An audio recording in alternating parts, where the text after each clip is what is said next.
Good day to everyone. My name is Chino Pineda and I'm going to present my development industry project proposal, which is entitled Development of a Retrofit Lift System using a 1,500 kg rated winch for accessibility in aged infrastructure.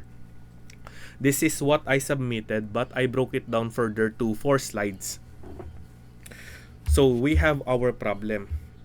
Many of our PWD and elderly with disabilities still needs to go to local government offices and municipal buildings to get IDs, permits, and just to simply access public services. So kapag po dumating sila doon, when they arrive there, they are faced with stairs, concrete stairs po with no different ways or alternative ways to go up in the building. So they still need to go there. So they are faced with stairs. They cannot go up. They need an assistant, or maybe someone will accommodate them for them to go up, in which it is very hard for them since their knees are already weak.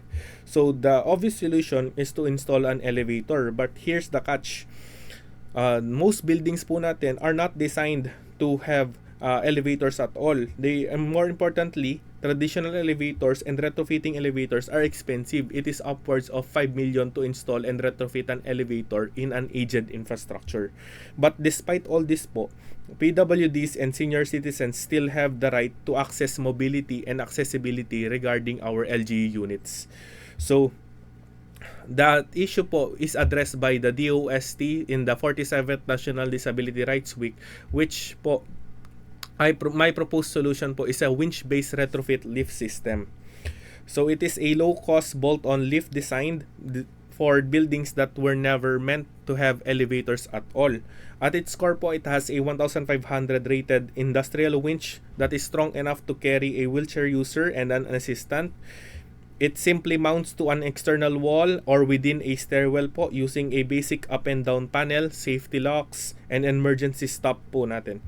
More importantly po, it only costs a fraction versus the traditional elevator and can be installed po within days, not weeks po, because alam naman po natin, hindi po pwedeng tumigil ang mga public services dahil sa construction. This is not just an engineering fix, but it is an practical and immediate answer to address po the accessibility gap. So we have our problem and we have our proposed solution. It not only directly answers to the DOST calls for action for the National Disability Rights Week, but it goes even further. We have our SDG po, the UN SDG, which answers the SDG 9, which is the industry innovation in infrastructure, by creating an innovative solution tailored for local challenges po.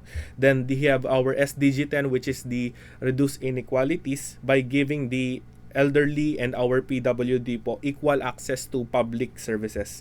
And lastly po, we have our SDG 11, which is a sustainable cities and communities by making the old and aged infrastructures more inclusive and safe and usable for all.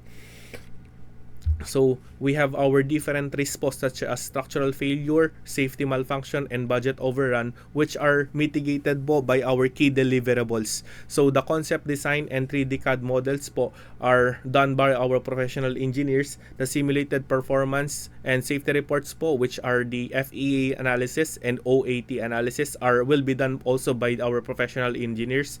The working prototype with its control systems will be done by our experienced fabricators. The test results and safety checklist po will be done by the different industrial engineers. Then the project team po will demonstrate and will have the feedback report to turn over to the LG unit or the project po natin mismo. So sa project po natin, we have our 1-year timeline, and hopefully by July 2026, since 2025 po tayo ngayon, in 1 year in time, we can already turn over our 1,500 rated po na winch ka po natin para sa mga aged infrastructure po natin. So again, my name po is Chino Pineda, and that's all po. Good day and thank you po.